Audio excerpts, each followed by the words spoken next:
Welcome to my easy learning class. माझ्या सर्व विद्यार्थ्यांचं इझी लर्निंग क्लासमध्ये पुन्हा एकदा स्वागत. याच्या आधीच्या व्हिडिओमध्ये आपण पार्ट्स ऑफ स्पीचचं बेसिक लर्निंग शिकलो होतो. आज त्याच्याच पुढचा भाग वर्ड क्लासेस शिकू. त्याआधी जर तुम्हाला पुन्हा एकदा बघायचा असेल तो व्हिडिओ तर मी लिंक देते, त्या लिंकवर जाऊन पुन्हा एकदा रिवाईज करू शकता. तत्पूर्वी आपण एक रिकॅप बघूया. So see the recap of parts of speech. There are 8 parts of speech. What are parts of speech?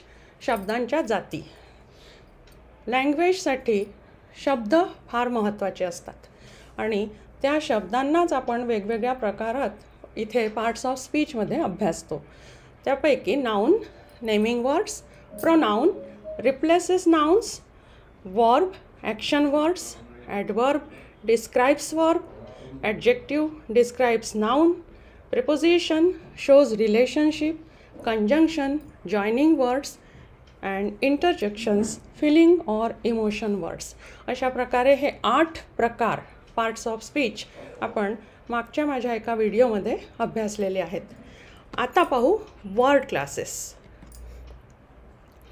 Word क्लासेससुद्धा पार्ट्स ऑफ स्पीचचाच एक भाग आहे. पार्ट्स ऑफ स्पीचलाच वर्ड क्लासेससुद्धा म्हणतात.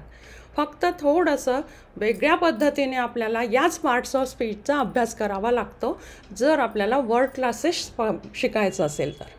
10व्या वर्गामध्ये वर्ड क्लासेसचा एक प्रश्न आलेला आहे, म्हणून मी हा त्यांच्यासाठी व्हिडिओ तयार केला. बघूया तर what are word classes. They are divided into 2 types. 2 प्रकारांमध्ये ते मोडतात.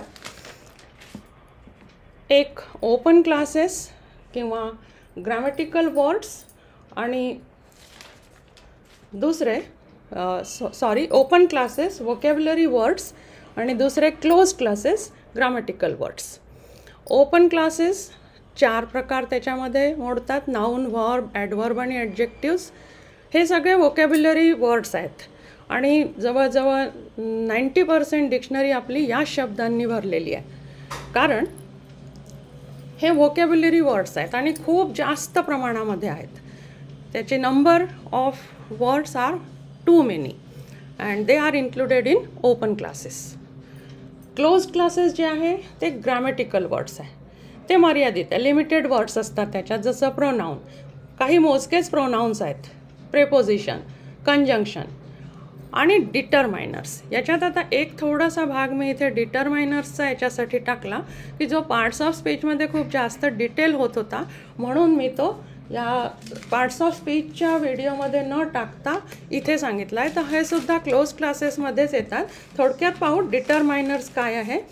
तर डिटरमायनर्स पण वर्ड्सच आहेत किंवा पार्ट्स ऑफ स्पीचच आहेत, फक्त थोडासा वेगळा भाग, कारण ते डिटरमाइन करतात. Determiners, what are determiners? They determine something. जसं आर्टिकल्स डेफिनाइट, इनडेफिनाइट, ते काहीतरी आपल्याला दाखवतात, शो करतात आणि म्हणून ते डिटरमायनर्स आहेत. डिमॉन्स्ट्रेटिव्स, निर्देशन करणारे वर्ड्स, जसं दिस, दॅट, दीज, दोज. किंवा मग पर्सनल प्रोनाउन्स, जसं माय, युअर, हिज, हर. किंवा quantifiers, a few, a little, much, many, a lot. किंवा नंबर्स 1, 10, 4 चेअर्स, 3 बॉल्स. और डिस्ट्रीब्युटिव्स, ऑल, बोथ, हाफ, इदर. तर हे सगळे डिटरमायनर्स आहे आणि हे सुद्धा क्लोज क्लासेस म्हणजेच ग्रामॅटिकल वर्ड्समध्येच मोडतात. आता राहिला प्रश्न इंटरजेक्शन. जो 8वा आपला पार्ट्स ऑफ स्पीच होता तो मात्र मी या टेबलच्या खाली घेतलेला आहे, कारण तो ना तर व्होकॅब्युलरीमध्ये मोडतो ना तर ग्रामॅटिकलमध्ये मोडतो, पण पार्ट्स ऑफ स्पीच आहेच. Because interjections are the feeling words. भावना व्यक्त करण्यासाठी इंटरजेक्शनचा वापर होतो आणि म्हणून ते ओपन किंवा क्लोज क्लासेसमध्ये न ठेवता मी टेबलच्या खाली घेतलेलं आहे. Now, what is the difference between these open classes and closed classes? Grammatical words and vocabulary words यांच्यामध्ये मुख्य फरक काय तो आपण पाहू. Open classes they are content words, they enrich our vocabulary. मी आत्ताच सांगितलं की जवळजवळ 90% डिक्शनरी आपली या व्होकॅब्युलरी वर्ड्सनी भरलेली आहे. आणि ज्याला कोणाला स्पीकिंग इंग्लिशमध्ये जर थोडा प्रॉब्लेम येत असेल तर समजून घ्या की त्यांना कंटेंट वर्ड्सची गरज आहे, व्होकॅब्युलरी वर्ड्सची गरज आहे. तर त्यांनी नाऊन, वर्ब, ॲडवर्ब, ॲडजेक्टिव्ह याचा अभ्यास केला तर आपोआप त्यांचं लिहिणं वाचणं दुरुस्त होऊ शकतं किंवा थोडंसं चांगलं होऊ शकतं, डेव्हलप होऊ शकतं. So these are the content words.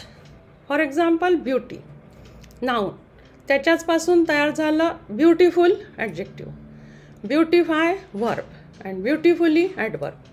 पहा, आपण या ब्युटीपासूनच हे 4 शब्द तयार केले. अशा प्रकारे हे शब्द खूप जास्त वाढत जातात आणि दे एनरिच अवर व्होकॅब्युलरी.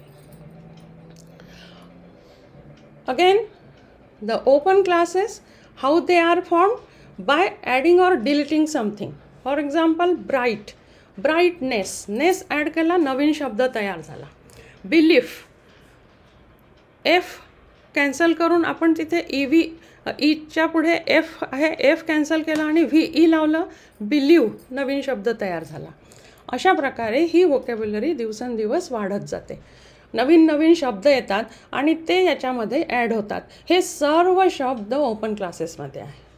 सुरुवातीला कितीतरी शब्द जे नव्हते, नवीन इन्व्हेन्शन्स होतात, नवनवीन शोध लागतात, त्या शोधानुसार शब्दांची गरज जशी जशी भासते ते शब्द ॲड होत जातात आणि अशा प्रकारे आपली व्होकॅब्युलरी एनरिच होते.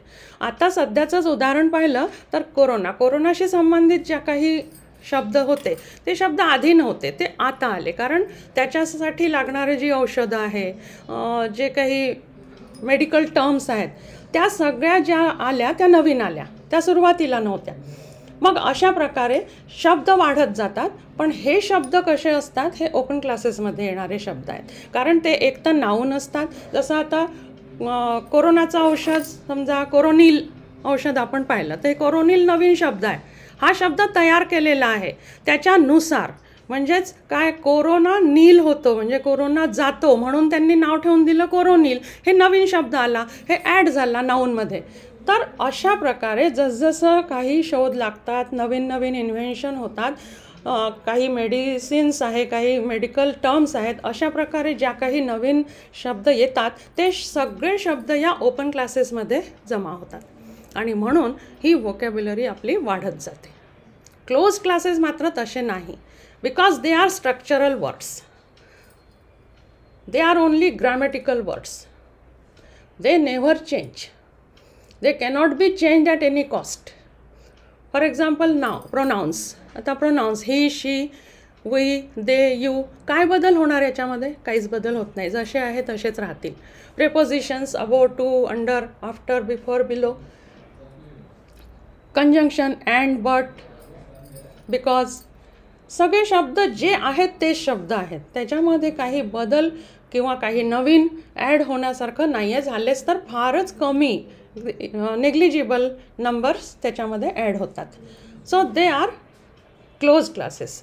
मग डिटरमायनर्सही तसेच आहे. Determiners this, that, these, those, articles a an the किंवा लॉट, मोस्ट, सम, नंबर 1 2 3 किंवा डिस्ट्रीब्युटिव्ज, ऑल, बोथ, इदर. हे सगळे काही शब्द जे आहेत ते आहेत, त्याच्यामध्ये काही बदल होऊन नवीन शब्द तयार होत नाहीत, म्हणून त्यांना क्लोज क्लासेस म्हटलेलं आहे. म्हणजे जे शब्द आहेत ते तसेच्या तसेच त्याच्यामध्ये राहतात. आणि दुसरं असं की क्लोज क्लासेसमध्ये जे काही शब्द येतात त्याच्यात ॲडिशन डिलिशननी नवीन शब्द तयार होत नाही. जर ही म्हटलं तर हीच, त्याच्यामध्ये काही एखादा शब्द लावून नवीन शब्द तयार होईल किंवा त्याचा वेगळा अर्थ काही न निघता त्याचाच काहीतरी प्रकार होईल असं नाही. शब्द होईल पण तो वेगळा तयार होईल. जसं हीचं हर झालं, पण ते हर हा शब्द वेगळा आहे, हीशी काही संबंध नाही आहे हरचा. अशा प्रकारे हे ओपन क्लासेस आणि close classes, these are word classes. Now changing word class. आता हे वर्ड क्लास चेंज कसे करायचे? एकच शब्द 4 प्रकारे वापरता येतो. नाऊन, वर्ब, ॲडजेक्टिव्ह आणि ॲडवर्ब्स. मग तो कसा बदल करायचा? According to the content they can be change. and the content is also changed with regard to those words, and that are word classes. Look at the following 4 sentences. The word is action. Action is required to complete the word. What is action here? Here it is noun because it comes at the subject place. Action is required to complete the word. It is used as noun. You must act in proper way. Act. It is the action word, and that's why it is the verb. You must act. Action word. It is used as verb. She is an active member in her family. How she is? Active member. So that is the adjective. It is used as adjective. And nowadays schools are using online classes actively. It is the adverb, used as adverb. So same word is used in 4 different ways. That are the word classes. So action, act, active, actively. See some word classes here. Noun, verb, adjective, adverb. So advise, the difference of the spelling. Advisable, advisably. Argument, argue, arguable, arguably. Creation, create, creative, creatively. Anger, anger, angry, angrily. Care, care, carefully, careful, carefully. Comfort, comfort, comfortable, and comfortably. See in this table we can observe the last 3 words, noun and verbs are same. Anger, anger, care, care, comfort, comfort. So what we will do if the same word is used? See how they are used. How to change the word classes when the words are same. When the words are same, how they can be used. See in the example. Care as a noun, care as a verb. The care of my children is my first priority. This care is noun because it acts as noun. The care of my children is my first priority. And second, we don't care what happens. We don't care. It is used as verb. So same word used as noun, used as verb.